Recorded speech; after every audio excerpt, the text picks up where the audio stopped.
All right, I didn't know that you've been around since 2007. You were once called A Girl Called Hope. So talk to us about 2007, going way, way back there. Has it always been about helping people with resilience, well-being and all that stuff? Yeah, absolutely. We actually kicked off in 2004 and had a few years of fundraising. Okay. 2007, we purchased an amazing property up in just north of Albany. In Auckland City? Yep. And in the last, it was 14 years essentially, because we had to close in 21 because of COVID. But we had basically a residential program there for young women who had struggles with their mental health, so predominantly depression, anxiety, some suicidal ideation in there, a little bit of some eating disorders as well. And so, the program was about 6 months, and young women would come in, and it was a community place for them to heal. We're all about transformation. And then, obviously COVID hit, and we needed to send all the residents home. And so from there, we looked at how we could transition the content, our program that we'd had in the home, into the community. And so we've been doing that kind of in the background over the last few years, and it's gone well. But we got to a point where we just realised the name A Girl Called Hope was no longer fit for purpose. We essentially are here for anyone over 16 who needs support and has struggled with their mental health. And, we know today that even in the church, in fact, there was a survey done recently in Auckland with a number of pastors that was the number one challenge, was that people struggling with their mental health. So we're very much here as a resource for the church. We provide counselling and coaching at no cost, and we see people throughout the country.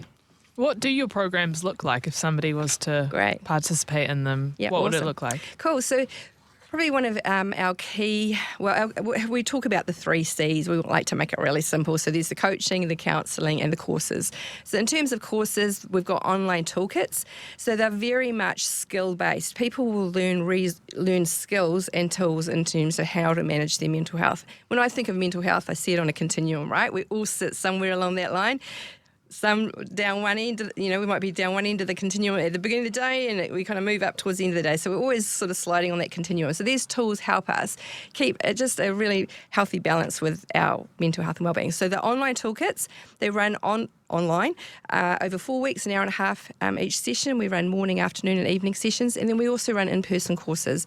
Those are more partnership with organisations, churches, schools, etc. Now, you mentioned the alignment with churches. I want to explore that a little bit more because, it's nice. It's great that, you can go to a place where if you're a Christian, you feel safe, something's bothering you with your well-being. Nice, there's an alignment. So how does that happen? Great. Yeah, really through relationship. So, we might have churches, we do have churches that would have potential pastoral issues that are a little bit outside of their pastoral team skills, and so they'll get in touch and refer someone through to us.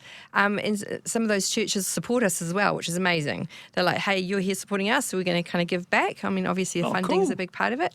We'll go into a church and we can run a course. So like some of those toolkit courses, we can run those sort of in person. Kind of designing the course around what the need is. So it's really through relationship. It's one of my big focus, actually, going into sort of the end of this year into next year, is really getting out into the churches and building a strong relationship. Now that we're out of residential and in the community, we've got a whole lot more capacity to engage that way. Yeah. So what do churches typically need the most help with? Yeah, I think... Great question, too. Really good question. I think, just everybody needs some really good skills around understanding their brains, their emotions, behaviour. So it's really just around upskilling and giving people some tools around a lot of that stuff. There's always going to be some of those extreme situations where people are, really struggling in their day-to-day, where their mental health is impacting them, and that's where, counselling is really helpful for those individuals. And often, and this is why I don't know if I've mentioned it, but we don't charge, because our belief is that anyone who needs the help deserves to get it, and it shouldn't be based on the resources that we have. And often counselling can be really, really pricey. So since we've actually moved to this community model, we were kind of 16 to 28-year-old women before. Now I would say we're pretty much our average age is between 25 and 45, predominantly women. We do have men in counselling, we do have men coming in. You asked me before the question. Do you want to ask me? Yeah, That's well, such a good one. You mentioned earlier that you do coaching and counselling. What's the difference between coaching and counselling? Great question, Debbie. Okay, so how I can term it is like counselling is anything that you're struggling with on the day-to-day, from your past that's causing you to struggle in your day-to-day. So it's kind of, I guess, more reflective, looking at things that might have happened in your past that are impacting today. Coaching is really more future-focused. So where you might feel stuck in moving forward or reaching some goals or not actually even having a plan for the future. So they work really nicely together, and that's one of the things that we like to do when people come and engage with us, is have this kind of, it's a holistic approach in the sense that they can access coaches, courses and counselling, but it's also holistic in the sense that that's how we look at people through a model called Te Whare Tapawha, which is a Māori model of mental health that looks at physical health, mental and emotional health, spiritual health and physical health. So we get to look at the whole person. Holistically. Yeah. Do you find that the stigma is still attached over the last couple of years, or are you finding that people are freely coming to you guys and saying, this is where I'm at in life? Yeah, I mean, I think we've come such a long way in the last, 10 years, or even 20 years. And I think it's way more acceptable for people to say that I need help and reach out for it. It's still definitely there. I mean, I want to say this, that, we've had men engage with us when we were called a girl called Hope. And I'm like, man, bravo to you guys. You're really securing your masculinity, coming to an organisation called that. But I think also it's around the fact that actually, how do I get the support when I don't have the resource? And so it's amazing that we can offer that. And so, yeah, I guess, the things that are really on my heart to communicate today is that if you need help, we're here. Come, hopeful.org.nz. We're here for anyone. If you know somebody that needs support, come through.